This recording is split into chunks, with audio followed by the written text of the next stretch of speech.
Hola, queridos estudiantes. Hoy día vamos a hablar de economía, vamos a hablar, ¿cierto?, de cómo funcionan los sistemas económicos.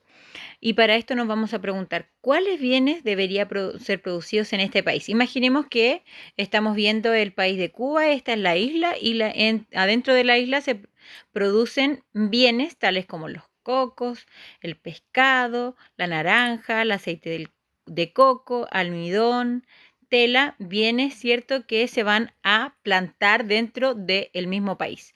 Plantas ornamentales, entre otras, y que se van a generar, ¿cierto?, dentro de la misma sociedad. Y esta sociedad tiene que vivir de acuerdo a estos bienes que se producen o si necesitan otros productos también para poder subsistir.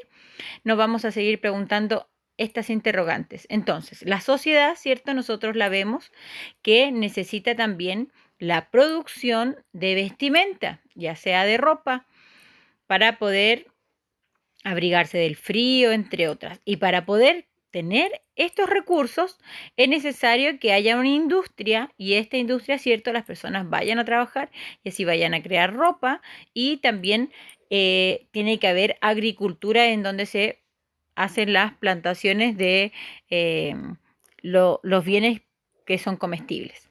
Entonces, estas prendas y también la comida va a tener un precio.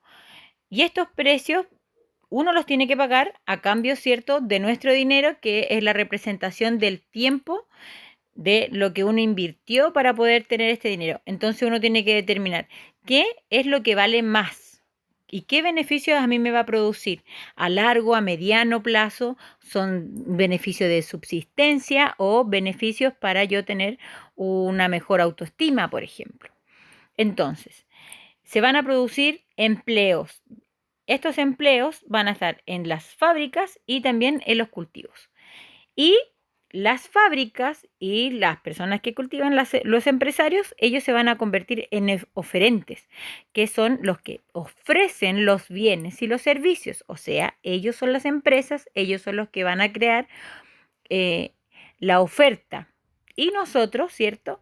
Las personas vamos a ser los demandantes, quienes demandan estos productos, quienes van a ser, quienes los van a comprar para poder hacer este ciclo económico. Entonces, ¿cuánto tengo que determinar? ¿Cuánto es lo que yo necesito? ¿Cuánto es lo que yo poseo para poder pagar? Si yo tengo tres, tres, tres monedas, ¿qué puedo comprar? Podría comprarme una ropa o podría comprar a lo mejor algún vegetal. Entonces tengo que preguntarme yo cuánto dinero tengo, qué beneficio tengo y si realmente voy a seguir produciendo este dinero a largo plazo o a mediano.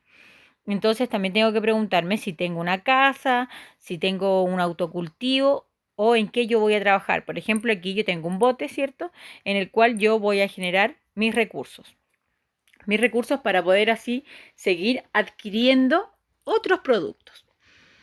Entonces, recordando quién era la persona que hablaba del capitalismo, ¿cierto?, del comercio internacional, de nuevo vamos a recordar lo que él decía, que era Adam Smith, y él observó este funcionamiento de los mercados y cómo el individuo, teniendo un acto de libertad, podía generar un mercado estable. Entonces la pregunta es, ¿pueden los actos de los individuos dar un mercado estable?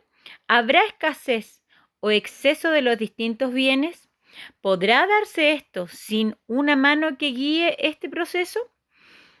Entonces, nosotros tenemos que recordar la clase anterior cuando hablábamos, ¿cierto?, de la mano invisible que ofrecía, ¿cierto?, que los bienes y servicios se iban a regular de manera automática, sola.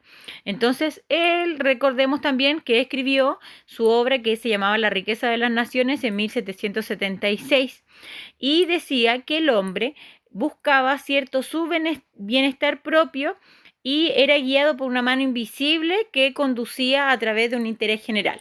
¿Qué quiere decir? Que el interés general iba a ser la población completa que iba a regular el mercado. O sea, si llegaba el verano, yo iba a necesitar vestidos cortos, trajes de baños, esto lo iba a regular solo porque los precios te deberían ascender, deberían estar mucho más caros porque las necesidades son múltiples, pero la cantidad de traje de baño no son tantas. Entonces yo tengo que subir el precio y esto se va a hacer de manera automática de acuerdo a los bienes que hayan ofrecido y a la cantidad de dinero que yo tenga en ese momento.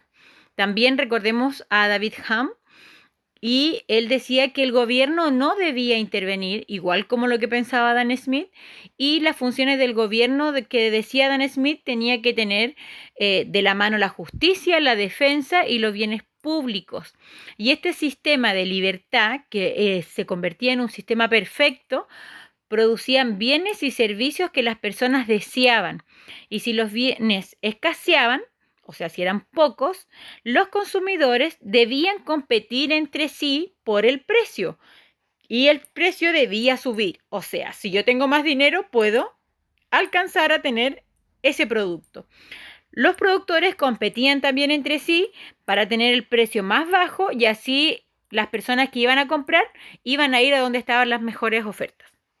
Aparece otro filósofo también que se llamaba Thomas Hobbes, y él decía que se necesitaba de una mayor autoridad, y aparece Carlos Marx y decía que esto tenía que haber una revolución porque no podía pasar que el Estado no interviniera en las empresas, porque también era muy necesario que el Estado influyera en la sociedad.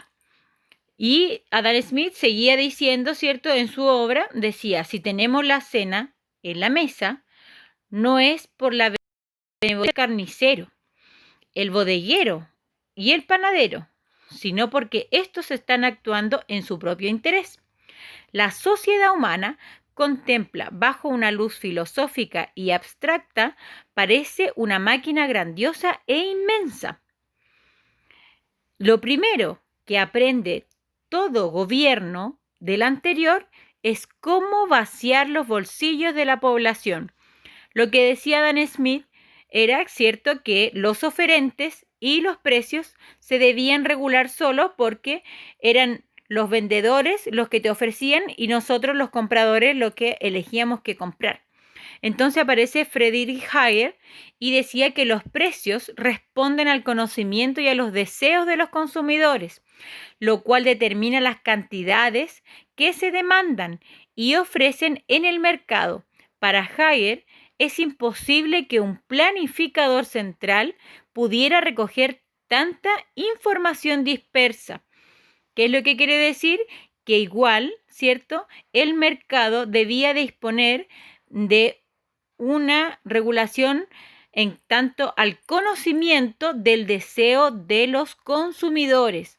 Tenía que haber, ¿cierto?, una investigación de acuerdo a lo que ellos quisieran comprar, porque yo como oferente podría ofrecer piedras blancas, pero si los demandantes no necesitaban esas piedras blancas, no servía de nada.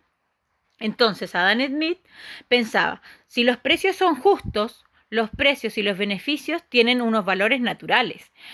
Temporalmente el mercado puede alejarse de esos valores, pero la competencia actuaría como mecanismo regulador de los precios.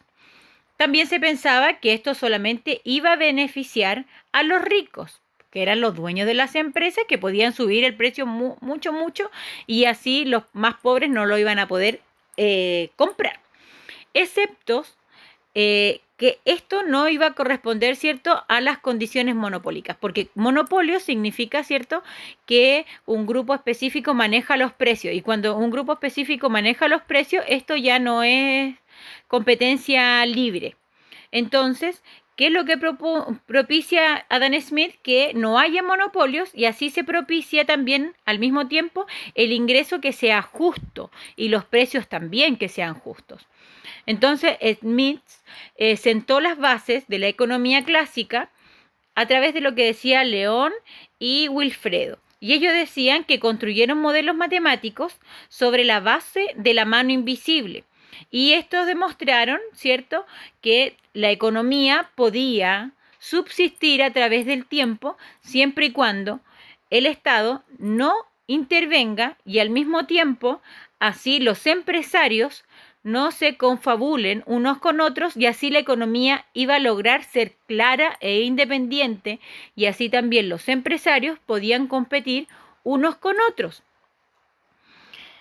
Y al competir un empresario con otro, naturalmente los precios debían bajar y así mantenerse de manera natural. Entonces, ¿qué es lo que ofrece Keynes y Friedman? Ellos dicen, ¿cierto? Después de la Segunda Guerra Mundial, ellos también pensaban que las crisis económicas debían estar lejos y cerca de lo que decía un gobierno y de lo que decía el Estado. Ofrecían soluciones que vamos a ver y vamos a estudiar más adelante para poder comprender bien lo que es el modelo de la oferta y la demanda.